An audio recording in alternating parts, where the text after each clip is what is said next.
Good evening. Welcome to Meetings with Our Community. Governor Andrew Cuomo launched new global New York initiatives, including a $35 million Global New York Development Fund and trade missions to Mexico, Canada, Italy, China, and Israel, to help create new jobs in our state and attract additional international business investment to New York. We started with the state of New York 4 years ago, really on this track. The expression New York open for business, because 4 years ago, New York was not open for business, hence the slogan. And it wasn't a conscious effort on the state's behalf, it just grew over time. But we arrived at a point where I can't tell you how many business people would say to me on a daily basis, I just can't do business in New York anymore. It's too expensive, the taxes are too high, the attitude is counterproductive. Ula's point about the bureaucracy was exactly true in New York. The bureaucracy was impossible. And they made it difficult. They were putting up roadblocks. It's almost as if they were working against the businesses. And then you had very high taxes, one of the most expensive places on the planet to do business. And you put those two things together, and it had a very negative effect on the economy. Governor Cuomo outlined these new initiatives today at the first Global New York Summit on World Trade and Investment at the Jacob Javits Convention Center in New York City. And we spent the past 4 years recalibrating. And we took a long, hard look in the mirror, and we said we have to make some fundamental changes. And we did make some fundamental changes, starting with bringing down the cost of doing business in the state of New York. Government learned a new and very exciting innovation called arithmetic. And the arithmetic said that you can't continue to raise taxes the way we were raising taxes. In the state of New York, over the past 50 years, the rate that taxes went up exceeded the rate of growth in income, okay? So the government was spending at a higher rate than the people in the state were making money. So by definition, the state was taking more and more in taxes from the residents of the state. The size of the government was out of control. And we went through 4 years where we recalibrated. We brought down the size of government to the smallest level now in 50 years. We have the lowest rate of spending since they've been keeping numbers in the state of New York. And bringing down the expenses allowed us to reduce the taxes. We've reduced the taxes across the board. Everybody in this room pays lower taxes today than they did 4 years ago. Middle class, up to $300,000, we have the lowest tax rate since 1953, lowest corporate tax rate since 1968, lowest manufacturing tax rate since 1917. So taxes come way down. We then put together with that a concept called entrepreneurial government. Entrepreneurial government. People said, you can't say that, that's an oxymoron. I said, it doesn't have to be an oxymoron. Why? Because the fundamental role for government should be to develop the economy. Why? Because if the economy is running, that's the best thing I can do as governor of the state for the state. If jobs are coming in, people have opportunity. If businesses are coming in, you're stimulating the economy, that's a tax base. And if we're generating revenues and a tax base, that's good for local governments, et cetera. So the best thing I can do is be a de facto head of the Chamber of Commerce, bringing in businesses, generating jobs. And we came to that recognition. We put a very big emphasis on first remedying the problems that we had, the taxes, the regulations, and then taking a very affirmative role in actually working with businesses to generate new businesses. Having that focus and being that the locus of the international dynamic and the international marketplace. Whatever you do, Whatever you want to do, New York is the best place to get those ideas and those feelings and that market in every industry. And this will take that central idea that started New York and grow it to a new and higher level than ever before. And that's what today is all about, and that's why we thank you for being here. Thank you, and God bless.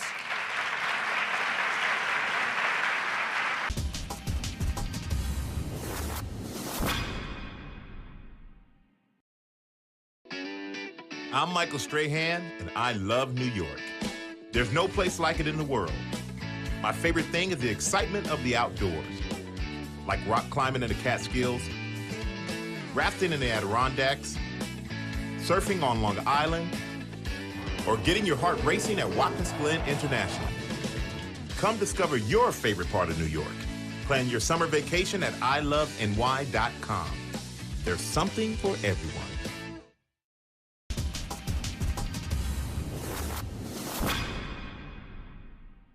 Art Bodega Magazine launched the new edition in its Museum del Barrio with art, beauty, politics, and music.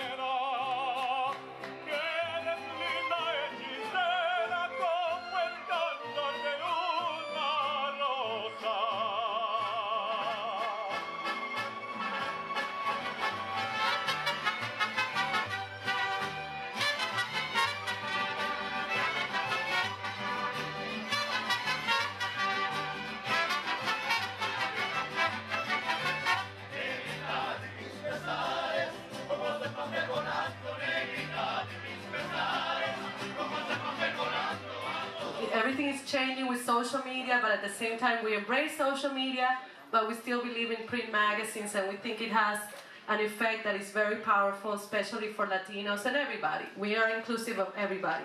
It's good to be with all of you tonight for Art Bodega Magazine. I am very, very honored and very proud to be part of this magazine this month. I've been told that it's buena suerte, it's good luck, right? I certainly hope so, because in 40 days from now, there's an election here in New York State.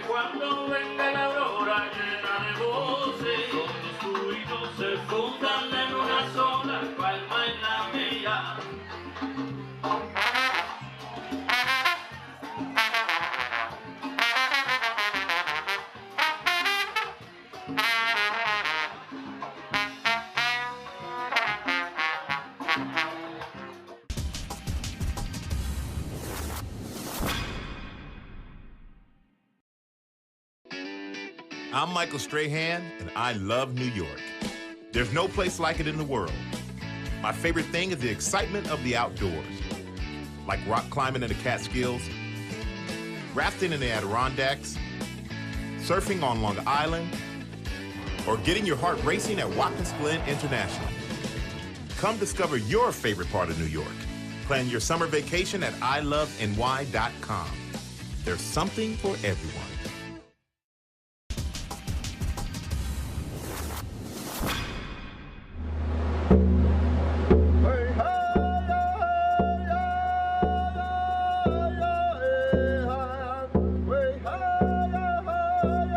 Cherokee natives were the first major non-European ethnic group to become U.S. citizens with Article 8 in 1817. The United Kiowa Band of Cherokee Indians in Oklahoma is a federally recognized tribe of Cherokee Indians headquartered in Tahlequah, Oklahoma.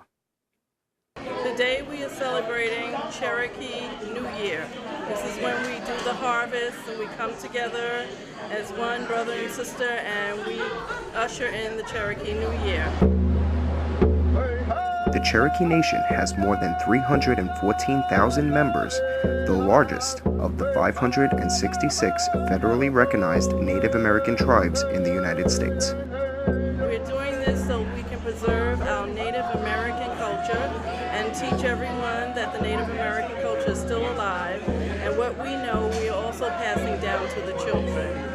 entertainment at the end of the day. When all the work was done, people would gather by the fire and someone would tell stories. Most of the stories were based on things they saw in nature. Or perhaps someone asked a question and the story would be told to answer the question. We've heard some very beautiful music here today. So I think I will tell you the story of how music came into the world. The purpose of the Cherokee New Year is, for one, is traditionally to forgive all sins that have been committed or all transgressions. It is a time of renewal, a time of forgiveness, a time of family, and a time of community. We all get new regalia, or we give away our old regalia. We honor the ancestors, and like I say, it's a time to forgive all transgressions and start the year anew. So that's what the true meaning of the Cherokee New Year is. And in Cherokee,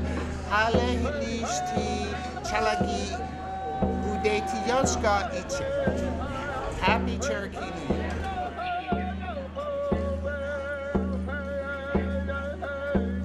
Here we have different types of jewelry. Natives like to wear different things that symbolize something that they believe in, their tribes, and different significance. Here we have what is the Cheetah dancer, which is a traditional dancer from the Navajos.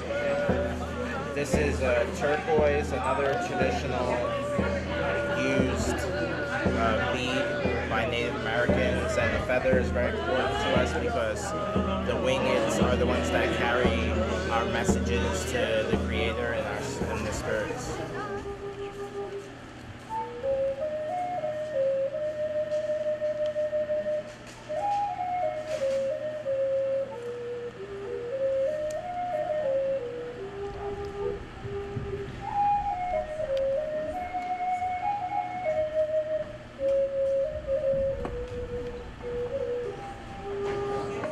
It's a social gathering, but as you see, they've mentioned over and over again the Great Spirit and Mother Earth. The concerns of Native people for our future generations is to try to bring those people back to the roots and to let them know that Native people are still here.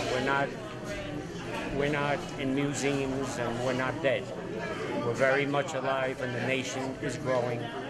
And it's an honor to be here, and hopefully this will continue in the future. So they're explaining things about the heritage of the tribal of the Cherokee people and all other nations of people. My people are African American and Apache and Nanticoke. So, and they're doing like crafts, they're selling some things, and they're doing some dancing, and they're doing storytelling downstairs. So this is for everyone that's in the community. Everybody's welcome to come and say hi and, you know, participate. Today we have people from many nations here. We like to say it's one tribe, many nations. And we welcome all nations in to come in and eat and dance and sing and have a good time all together.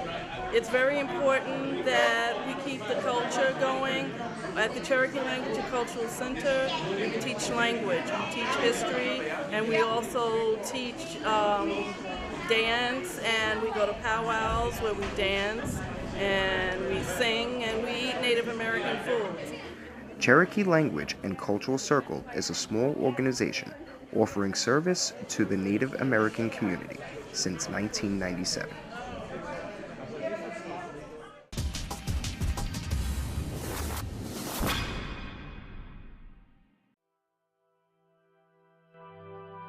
Many New Yorkers don't have access to a vehicle, so schlepping an old TV or computer to be recycled isn't easy.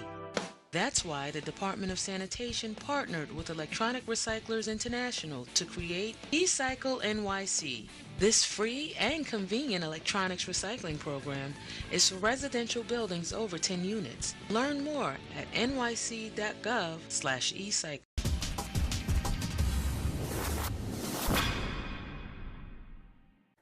Global New York capitalizes on the New York State's tremendous international appeal and growing potential. In 2012, New York State's combined service and merchandise exports to foreign markets amounted to $100.1 billion.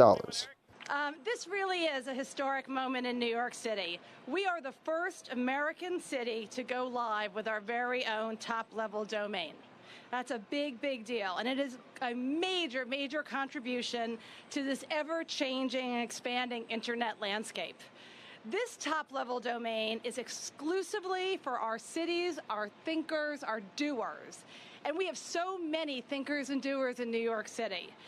Look, you all know that New York City is a global capital of commerce and culture, but we really are a city of an incredibly diverse set of industries: finance, advertising, media, fashion, design, retailing, modern manufacturing. All of these industries have their roots in New York City. As one of the original .nyc founders, FlatironDistrict.nyc is glad to continue to support our city's tradition of creativity, ingenuity, and transformation. The .nyc domain strengthens Flatiron's identity as an integral part of New York City and the flourishing tech sector. We are thrilled to serve as one of the founding organizations for this historic launch and to be a community partner in the city's Own It campaign.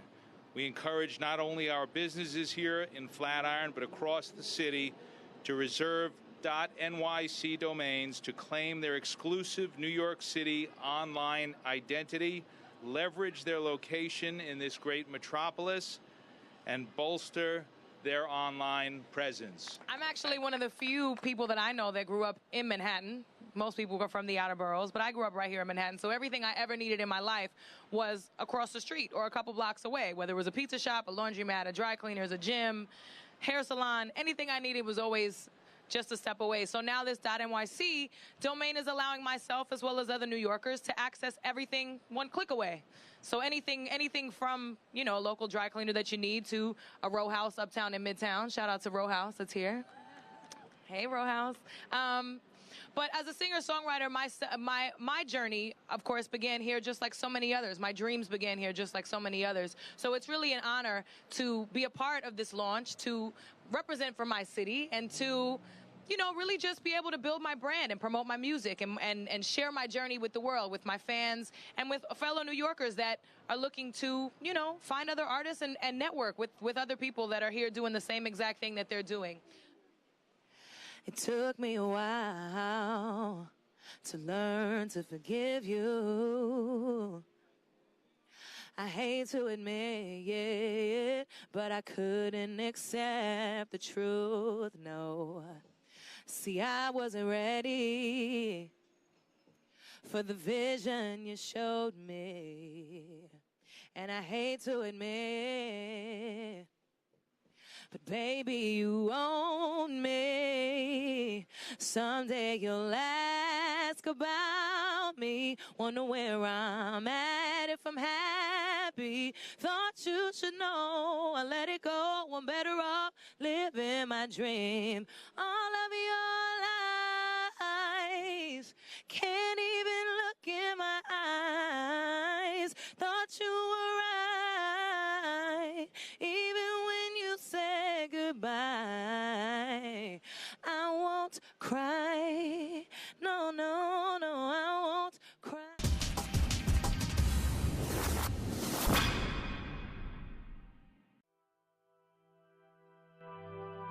Many New Yorkers don't have access to a vehicle, so schlepping an old TV or computer to be recycled isn't easy.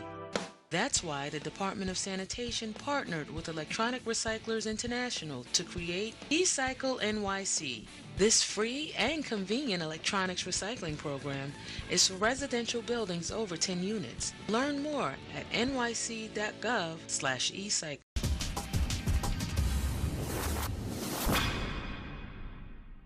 Announcing New York City's municipal ID to give access to 1-year free memberships at 33 of the city's most acclaimed cultural institutions. See full list of CIG benefits. The Community ID program has gotten a lot of attention for a good reason. It makes sense to so many New Yorkers. to include everyone, to respect everyone, to give everyone access to the opportunities of this city. It's very much a part of who we are as New Yorkers to feel that way. And we are looking forward to a historic day, January 1st, 2015, when the Muni ID becomes available. Now, it's a great thing in and of itself, but we said from the beginning, we want this card to do a lot of different things at once. We want to get a lot out of it. And there would be some really fantastic benefits that would come together with this card. And one of them we're announcing today. And I can't thank the Cultural Institutions Group enough for their incredible energy and willingness to be a part of this. 33 institutions, crucial to this city, beloved in this city, quintessential to this city. They have joined together in our plan to have connected to the ID a one-year free membership in all these cultural institutions, every last one of them.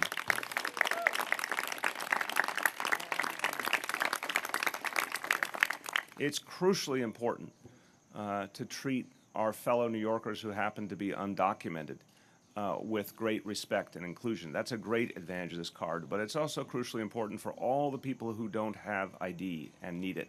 It's such a central part of our society. And we want to make this something that epitomizes our efforts to make government more efficient and be fair to our taxpayers. So right now we issue any number of types of ID cards. There's a process around each and a cost around each. We want to start bringing together under the rubric of the municipal ID a lot of other kinds of IDs that we issue as a city. We'll have more to say on that in the coming months. But we think there's a great opportunity to create more efficiency in this process as well. The Muni ID card really aids people. If they don't have another form of ID, it means you can get a lease, you can get a library card, you can do so many of the things, a bank account, so many of the things that are necessary in life that aren't possible without an ID. It's also going to allow you to connect with New York City government much more deeply. It's going to allow access to a host of certain New York City buildings, not all, but certain New York City buildings. And it's going to help the relationship between our police force and all of our communities, because one thing police officers will tell you is when they have an interaction with a resident, it begins with asking for ID. If you have that ID, it's a very different reality than if you don't. This is going to encourage communication and partnership between police and community, and that's a major benefit as well. I am absolutely and personally thrilled that the city and the CIGs have partnered to offer this membership to residents of New York City who sign up for the municipal ID.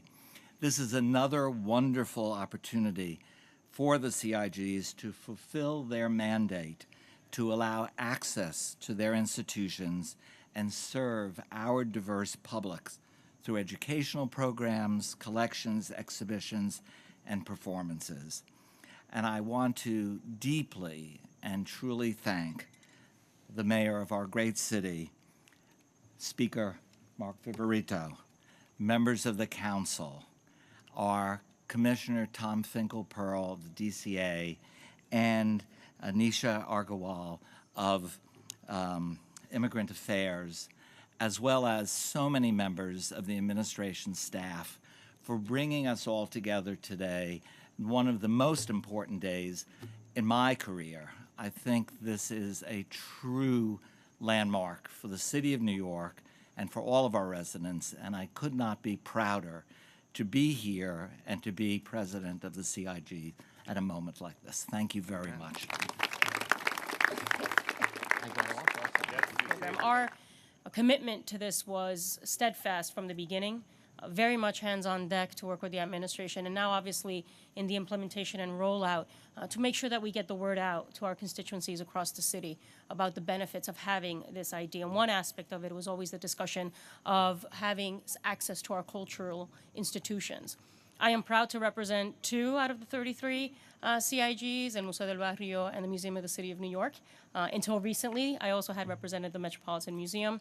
But I personally, in terms of growing up, understand the value that cultural organizations play. My mother was very committed in my upbringing to make sure that I was taken to the theater, that we were exposed to museums. It was very much a part of my upbringing because the value of that is it really helps expand your horizons. It really helps you gain a fuller understanding of the world we live in. And in a city as diverse as New York City, it does really help instill acceptance, understanding, and collaboration. And that's the kind of city we want to live in.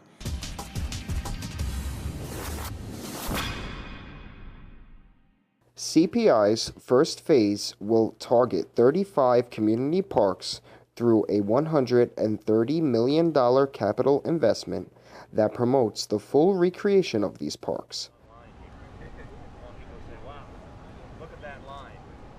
When they're disputing plays, I want it to be very clear where the line was. There you go. We have the next one ready. The mayor painted from about halfway between the third base and second base line and up to second base and filled in the whole base. And he did pretty good, you know, for his first time. He worked hard, got all the paint in the holes, got all the cracks filled. If he ever wanted to come back, he can always come and work at Five Borough with us. CPI's first phase will target 55 neighborhoods across the 5 boroughs, reaching approximately 220,000 New Yorkers living within a 10-minute walk of these targeted parks. In its entirety, the initiative's first phase represents over $173 million in capital and expense funding. Here in our city, parks are. But the number's amazing. 29,000 acres of parkland in New York City. It's about 14% of all the land in the 5 boroughs is parkland. Mitch Silver has a big job on his hand as our Parks Commissioner, keeping track of all of that and making it work for the people of the city. It is a vast part of life in this city. But it's also another example of inequalities that have plagued this city over time. Some parks did very, very well. Other parks didn't have the resources they need, didn't get the support they deserved. And we're here today to take a major step towards addressing those inequities and showing what a path is to a city where each and every neighborhood, each and every borough, each and every park gets the support they deserve.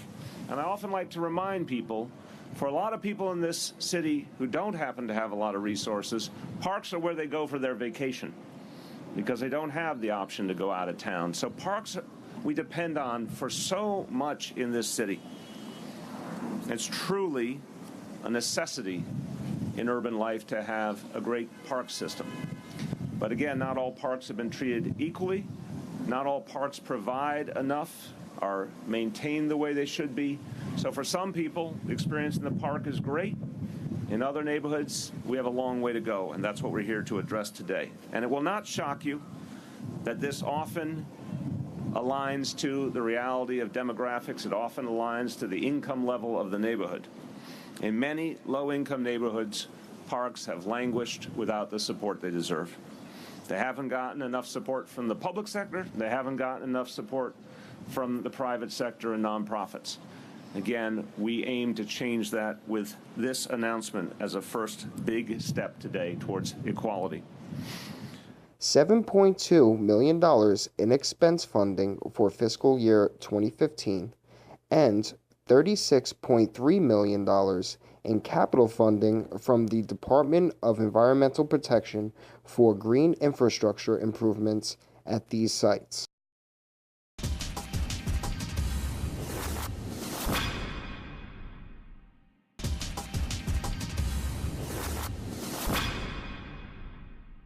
Thank you for watching Meetings with Our Community. We hope that you have enjoyed our show, and we hope to see you next week.